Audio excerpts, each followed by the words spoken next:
শিক্ষা অর্জন করে আমাদের লাভ কি?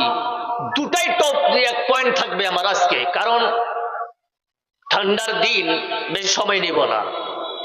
আল্লাহ পাক বলছেন, বিসমিল্লাহির রহমানির রহিম,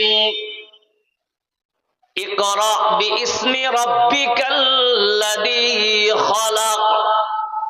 সর্বপ্রথমের আয়াত যে আল্লাহর নবী কি উপরে অবতীর্ণ হলো, প্রথমে বলছে ইকরা। ইকরা মানে পড়ো। কি পড়বে এটা কোনো ব্যাপার নেই, ইকরা পড়ো। মাঝখানে একটা আসছে খুব গুরুত্বপূর্ণ জিনিস, যেটা আজ পর্যন্ত আমরা অনেকবার পড়েছি, কিন্তু সেটা নিয়ে আমরা গবেষণা করিনি। বিইসমি রাব্বিকাল্লাযী খালাক, খালাকটা বাদ দিয়ে শুধু রবটা নিয়ে নেন, যে পড়ো সেই রবের নামে যে রব তোমাকে সৃষ্টি করেছে। এখান থেকে একটা মাইনাস যাবে, একটা প্লাস আসবে। কেমন? যেই মানুষ রবের নামে শিক্ষা অর্জন করবে, ওই বান্দার দ্বারাই কোনোদিন কোরআনের বিরুদ্ধে কাম হতে পারে? যারা বলেন হতে পারে না। যেই বান্দা রবের উদ্দেশ্য পড়বে, এখান থেকে একটাই হবে, আমরা শিক্ষা অর্জন করব, আইপিএস হবো। কার জন্য? জোরে বলেন, কথা বলেন, কার জন্য? আল্লাহর জন্য। আমরা মৌলবি হব কার জন্য? হাফিজে কোরআন হব এক আল্লাহর জন্য। এটাই বুঝাতে চাচ্ছেন আল্লাহ। আমার নামে যদি পৃথিবীর কোন মানুষ শিক্ষা অর্জন করে, ওই বান্দার দ্বারা কোরআনের বিপক্ষে কাম হতে পারে না। সুধী মণ্ডলী, এবার আসেন, কিছু মাইনাস আসবে।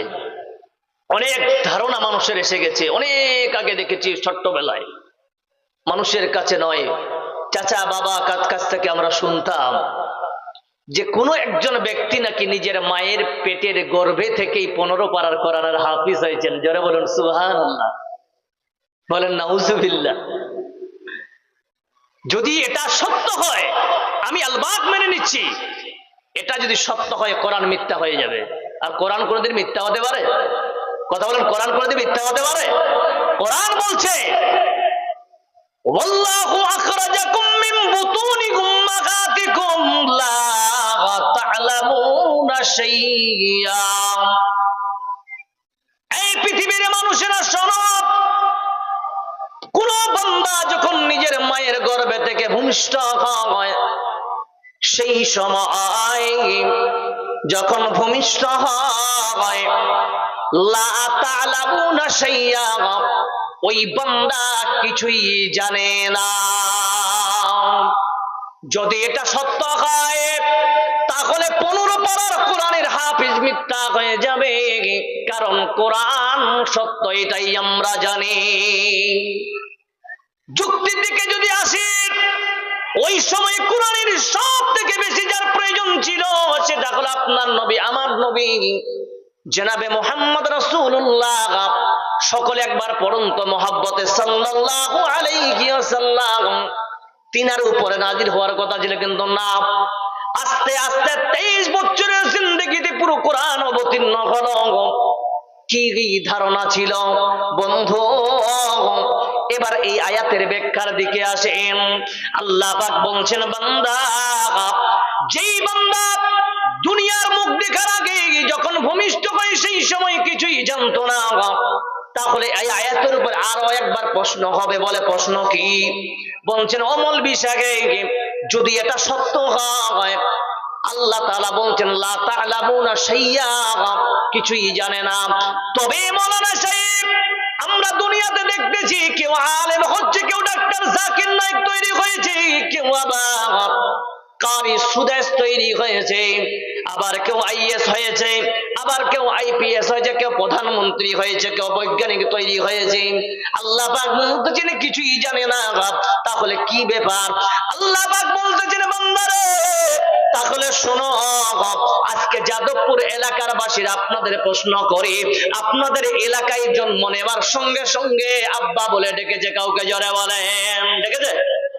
কাউকে ডেকেছে আব্বা ভালো আছো, আমি এসছি দুনিয়াতে? কে বলেছে? না। আল্লাহ পাক বলছেন, বান্দা, আমি এত জালেম নই। লা তা'লামুনা শাইয়্যা, এটাই বাস্তব।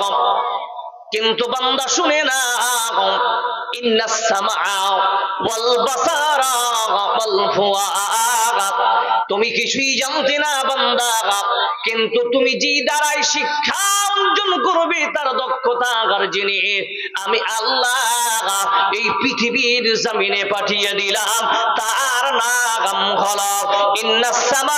মনে মনে সবাই পড়ুন কোরআনের আয়াত, ইন্নাস সামআ ওয়াল বাসারা ওয়াল ফুআদ। আমি কান দিলাম, আমি চক্ষু দিলাম, আমি দিমাগ দিলাম, এই তিনটা জিনিস দ্বারাই বান্দা তোমরা শিক্ষা নিবে। এই শিক্ষা নেবার পর বান্দা তুমি প্রথমে কি শিক্ষা নিবে এবার দেখো। এই আয়াতের উপরে আবার প্রশ্ন আসবে। ও মাওলানা সাহেব, আপনার এই আয়াতের উপরে আমরা প্রশ্ন করতে চাই। যদি বলেন কি প্রশ্ন? বন্ধু, কোরআন যদি একবার বুঝে পড়েন আপনি নিজেই মুফাসসির হয়ে যাবেন। কোরআন বলছে, ও গোলাম রে আমাকে পড়, আমাকে পড়, আমার সঙ্গে যদি গভীরতর মহব্বত থাকে তোকে আমি কোরআনের মুফাসসির বানিয়ে দিব। জোরে বলুন নারে তাকবীর। শুধু মণ্ডলী, এই আয়াতের উপরে প্রশ্ন হলো মাওলানা সাহেব আল্লাহ পাকের কি এমন হিকমত? প্রথমে আল্লাহ ইন্নাস সামআ কর্ণ নিয়ে আসলেন, কান কেন নিয়ে আসলেন? আগে তো চক্ষু নিয়ে আসার কথা, কিন্তু আল্লাহ কেন কানকে নিয়ে আসলেন? এর মধ্যে হিকমত আল্লাহর কি? বন্ধু আমার, কোরআন সামনে রমজানের মাস, কোরআনকে ভালো করে পড়ুন আর বোঝার চেষ্টা করুন। বন্ধু, কোরআনে কেমন মজার জিনিস আছে দেখেন। আল্লাহ পাক বলছেন, বান্দা তোমার কথাই ঠিক মনে করলাম, আমি কানকে কেন আগে নিয়ে আসলাম শোনো। কানের মধ্যে আল্লাহ এমন একটা পাওয়ার দিয়েছেন, এমন একটা পাওয়ার দিয়েছেন, এই কর্ণর দ্বারা চতুর্মুখীর মানুষ শিক্ষা নিতে পারে। জোরে বলুন নারে তাকবীর, জোরে নারে তাকবীর। এবার দেখেন কি হিকমতটা। আপনার সামনে আমি, আমার সামনে আপনারা বসে আছেন, ভালো করে শুনুন বাবা। এবার শুনেন, আমি কথা বলছি আপনারা শুনতে পাচ্ছেন। আমি যদি কয়েক সেকেন্ডের জন্য স্টপ হয়ে যাই, আপনার বাম দিকে পুকুরের পাশে মানুষেরা আনাগোনা করতেছে, কিছুক্ষণের জন্য যদি স্টপ হয় আপনি বুঝতে পারবেন ওইদিকে লোকের আওয়াজ করছে। বলুন ঠিক না বে ঠিক? আর কিছুক্ষণের জন্য যদি আমি আরো স্টপ হই, তাহলে দেখেন এইদিকে মা বোনেরা বাচ্চা কাচ্চা গুলোকে নিয়ে এসে আছে, ওর পাশে অনেকে দেখবেন কেউ আলোচনা করতেছে, আপনারা শুনতে পাবেন। কিন্তু আরো যদি আপনি দ্রুত বেগে কানকে দেখেন, পিছনে বাজার লেগেছে, কেউ আবার মাইক, কেউ আচার বিক্রি করবে মনে করেন, ওটারও ইলম আপনি নিচ্ছেন, কিন্তু আমার মতো ক্ষুদ্রতম একজন মানুষের কথাও আপনি শুনতে পাচ্ছেন। বলুন তো এটা কানের দ্বারাই সম্ভব না চোখের দ্বারাই? জোরে বলেন। আল্লাহ পাক বলছেন, বান্দারে সময় কম, সময় কম, বান্দা তোমাকে এমন একটা পাওয়ারফুল জিনিস দিয়ে দিলাম, ইস্তেদাতটা এমন দিলাম, দক্ষতার পাওয়ার যাকে আমি দিলাম তার নাম হলো কর্ণ, যার নাম হলো কান। এই জন্য আমি আল্লাহ এই আয়াতে শিক্ষার দক্ষতা যাদের দ্বারাই নিবে, ওই সর্বপ্রথম আমি কানকে আমি দান দিলাম। তারপরে আল্লাহ বলছেন ওয়াসসামা ওয়াল বাসারা, তারপরে চক্ষু দিলাম। চক্ষুর যদি ইলম নিতে চায় ডান পাশে আমার, তাহলে আমাকে ঘুরতে হবে। আর যদি বামের আমি শিক্ষা নিতে চাই চক্ষুর দ্বারা, আমার বাম পাশে গাছ আছে না, স্কুল আছে না, বিল্ডিং আছে, যদি আমার চক্ষুর দ্বারা ইলম নিতে চাই তাহলে আমাকে এই দিকে ঘুরতে হবে। কিন্তু বন্ধু, পিছনে কি আছে?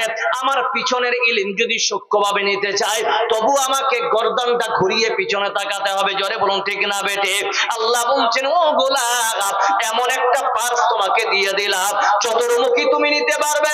আল্লাহ পাক বলছেন, বান্দা কান থেকে তুমি নিলা, শুধু কি এটাই বাস্তব? বলছেন না না, ওই কান দ্বারাই শুনলে হবে না। কান দ্বারাই গান মানুষ শোনে, কানের দ্বারাই মানুষ অন্য কিছু শোনে। বান্দা মানুষ বললে তুমি করবা, এটা তো কামনা মুমিনের নয়। আল্লাহ পাক বলতেছেন, বান্দা শোনো, কুল হাজিগি সাবিলিহি বিল হিকমাতি ওয়াল মাউইযাতাল হাসানা। বান্দা এবার আল্লাহ বলছেন কুল হাদিহি সাবিলি আদু ইলাল্লাহি আলা বাসীরাতিন। বান্দা তুমি যে চক্ষু দ্বারা ইলম নিয়েছো, তুমি কান দ্বারা ইলম নিয়েছো, বান্দা